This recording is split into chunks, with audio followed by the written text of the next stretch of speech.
السلام علیکم ورحمۃ اللہ وبرکاتہ۔ بسم اللہ الرحمن الرحیم۔ دیکھیے بہت سے احباب ہمیں کال کرتے ہیں، میسج کرتے ہیں، واٹس ایپ، انسٹاگرام وغیرہ پر سوال کرتے ہیں، مسائل معلوم کرتے ہیں، اور بہت سے فیس ٹو فیس بھی ہم سے مسائل معلوم کرتے ہیں۔ تو ہم نے یہ بات سوچی کہ ہم تمام سوالوں کو نوٹ ڈاؤن کریں، لکھیں، اور ان سوالوں میں سے تھوڑے تھوڑے سوال آپ کی خدمت میں لے کر آئیں ان کے جوابات کے ساتھ، تاکہ آپ کو ان سوالوں کے جواب معلوم ہو جائے اور آپ کے علم میں بھی اضافہ ہو۔ تو اس لیے ہم نے ایک پروگرام ترتیب دیا۔ پروگرام کیسا کہ ہم ایک پروگرام آپ کی خدمت میں پیش کریں گے، اس کا نام ہم نے رکھا سوال پوچھئے۔ سوال پوچھئے کے نام سے پروگرام ہوگا، اور اس کے ایپیسوڈ ہوں گے، ایپیسوڈ نمبر 1، ایپیسوڈ نمبر 2، 3، اس طریقے سے۔ تو یہ آج ہم پہلا پروگرام سوال پوچھئے ایپیسوڈ نمبر 1 آپ کی خدمت میں پیش کر رہے ہیں۔ اس میں ہم نے 5 سوالوں کو لیا ہے، اور انشاءاللہ اسی طریقے سے ہم آپ کی خدمت میں کبھی 5 یا اس سے زائد یا کم جیسا بھی موقع ہوگا سوالوں کے جواب لے کر آپ کی خدمت میں حاضر ہوں گے۔ آپ بھی اگر کوئی سوال کرنا چاہتے ہیں تو آپ بھی سوال کمنٹ باکس میں کر سکتے ہیں، انسٹاگرام پر کر سکتے ہیں، اس کا لنک انشاءاللہ ہم ڈسکرپشن میں دے دیں گے انسٹاگرام کا۔ آپ کے سوالوں کو بھی انشاءاللہ ہم لیں گے اور ان کے جواب بھی آپ کی خدمت میں پیش کریں گے۔ تو آئیے ہم آج کا پہلا سوال لے لیتے ہیں۔ پہلا سوال یہ ہے کہ دوسروں سے استخارہ کرانا کیسا ہے؟ کیا ہم استخارہ کرا سکتے ہیں؟ اس تعلق سے یاد رکھیں کہ دوسروں سے استخارہ نہیں کرایا جاتا، استخارہ خود کرنا پڑتا ہے۔ جس کا معاملہ ہوتا ہے، جس کا جو کام ہوتا ہے، وہ خود استخارہ کرتا ہے۔ اگر کوئی یہ کہے کہ بھئی میں استخارہ کر دوں گا، یا کوئی کسی سے استخارہ کراتا ہے، تو یہ غلط ہے، اس کو ہمیں منع کرنا چاہیے کہ استخارہ خود کیا جاتا ہے۔ یہ ثابت نہیں ہے کہ دوسرے سے استخارہ کرایا جائے۔ استخارے کے تعلق سے اگر آپ جاننا چاہتے ہیں کہ سنت طریقہ کیا ہے، استخارے کی دعا کیا ہے، اور استخارہ کس طریقے سے کیا جاتا ہے، تفصیل پوری ڈیٹیل ہم ایک ویڈیو اس تعلق سے ریکارڈ کرا چکے ہیں۔ آپ ڈسکرپشن میں جا کر کے لنک دیا ہے ہم نے، اس پر کلک کریں، اس کو وزٹ کریں، اور وہاں پر پورا طریقہ استخارے کا، استخارے کی دعا، اور استخارہ سنت استخارہ کیا ہے، وہ آپ سب جان لیں گے انشاءاللہ۔ دوسرا سوال لیتے ہیں کہ نیند نہ آنے کی دعا۔ سب سے پہلے تو یہ ذہن میں رکھیں کہ نیند نہ آنے کی وجہ کیا ہے، اس کو تلاش کریں۔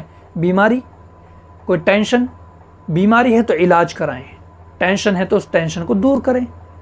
اور دعا بھی ہم آپ کے سامنے پیش کرتے ہیں۔ ایک حدیث ہے حضرت زید بن ثابت رضی اللہ عنہ کی، آپ نے اللہ کے نبی صلی اللہ علیہ وسلم سے نیند نہ آنے کی شکایت کی کہ اللہ کے نبی مجھے نیند نہیں آتی، تو اللہ کے نبی صلی اللہ علیہ وسلم نے دعا بتائی۔ وہ دعا کیا ہے؟ وہ دعا یہ ہے: اللہم غارت النجوم وہدأت العیون وانت حی قیوم لا تأخذک سنۃ ولا نوم یا حی یا قیوم اہدی لیلی وانم عینی۔ یہ دعا ہے۔ حضرت زید بن ثابت رضی اللہ عنہ فرماتے ہیں اس دعا کو پڑھنے کے بعد میری نیند نہ آنے کی شکایت ختم ہو گئی، نیند اچھی آتی تھی۔ اگلا سوال، جوڑا بنا کر ہماری بہنوں کا نماز پڑھنا کیسا ہے؟ جوڑے 2 طریقے کے ہوتے ہیں۔ ایک تو یہ کہ بالوں کو اکٹھا کیا، جوڑا بنایا اور سر کے اوپر رکھ لیا، یہ طریقہ غلط، نماز کے اندر بھی اور نماز کے باہر بھی، اس کی شریعت اجازت نہیں دیتی ہے۔ دوسرا طریقہ، جوڑا بنا کر گدی پر رکھنا، یہ بہتر ہے۔ بلکہ نماز کے اندر اس طریقے سے جوڑا بنانا، یعنی گدی پر رکھ کر کے نماز پڑھنا افضل ہے، بہتر ہے، ایسا کرنا چاہیے ہماری ماں اور بہنوں کو۔ کیوں؟ دیکھیں نماز کے اندر بالوں کا پردہ زیادہ ضروری ہے۔ ویسے تو بالوں کا پردہ بغیر نماز کے بھی کرنا چاہیے، لیکن نماز کے اندر پردہ زیادہ ہو جاتا ہے، تو اس کو کرنے کے لیے جوڑا بنا کر گدی پر رکھنا اور نماز پڑھنا یہ بہتر ہے۔ اس طریقے سے کرنا چاہیے، اسی طریقے سے نماز پڑھنی چاہیے تاکہ پردہ اچھے طریقے سے ہو جائے۔ سر پر رکھنا نماز کے باہر بھی، نماز کے اندر دونوں غلط، گدی پر رکھنا یہ صحیح ہے۔ اگلا سوال، ناخن بڑھانا کیسا ہے؟ ناخن بڑھانا غلط ہے، غیروں کا طریقہ ہے، اسلامی طریقہ نہیں ہے۔ بھئی جب ہمارے سامنے اللہ کے نبی کا طریقہ موجود ہے، اللہ کے نبی کی سنت ہے، اللہ کے نبی کی لائف زندگی ہمارے سامنے ہے، تو ہم اللہ کے نبی کو فالو کریں، غیروں کو کیوں فالو کریں؟ بھئی ہمارے نبی کی زندگی میں، ہمارے نبی کے طریقے میں کوئی کمی تھوڑی ہے جو ہم غیروں کو فالو کر رہے ہیں۔ اور اللہ کے نبی نے فرمایا جو غیروں کو، یعنی جو جس قوم کی مشابہت اختیار کرتا ہے، جو جن لوگوں جیسا اپنا حلیہ اپنا رہن سہن بناتا ہے وہ انہی کے ساتھ اٹھے گا اور انہی کے ساتھ اس کا معاملہ ہوگا۔ اس لیے ہمیں بچنا چاہیے۔ بہت سے لوگ یہ کہتے ہیں ہمارے بھائی کہ ہم ناخن تو رکھتے ہیں لیکن ہم ناخن کی صفائی کرتے ہیں۔ ناخن کی صفائی کریں یا کچھ بھی کریں، کتنا ہی صاف رکھ لیں، ناخن کا بڑھا رکھنا غلط ہے، بڑھانا غلط ہے۔ 40 دن سے زیادہ ناخن کا نہ کاٹنا مکروہ تحریمی ہے، حرام تک پہنچا دیتا ہے۔ اس لیے ہمیں 40 دن سے پہلے بلکہ ہر 8ویں دن ہمیں ناخن کاٹنے چاہیے، اور ناخن کاٹنے کا طریقہ یہ ہے کہ اسکن تک کاٹیں۔ ایسا بھی نہ ہو کہ اسکن کو نقصان پہنچے، اسکن زخمی ہو جائے، ایسا بھی نہیں، بلکہ اسکن تک ہم ناخن کاٹ لیں، یہ طریقہ ہے۔ لیکن ناخن بڑھانے کے تعلق سے یاد رکھیں کہ ناخن بڑھانا غلط ہے۔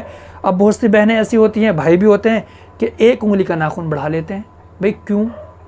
کیا ضرورت پڑی ہے یہ کرنے کی؟ بالکل غلط ہے، ہمیں نہیں کرنا یہ۔ آئیے اب اگلا سوال لے لیتے ہیں۔ اگلا سوال ہے کہ مردے کو، میت کو غسل دینے کے لیے پانی کے اندر بیری یا نیم کے پتے وغیرہ ملانا کیسا ہے؟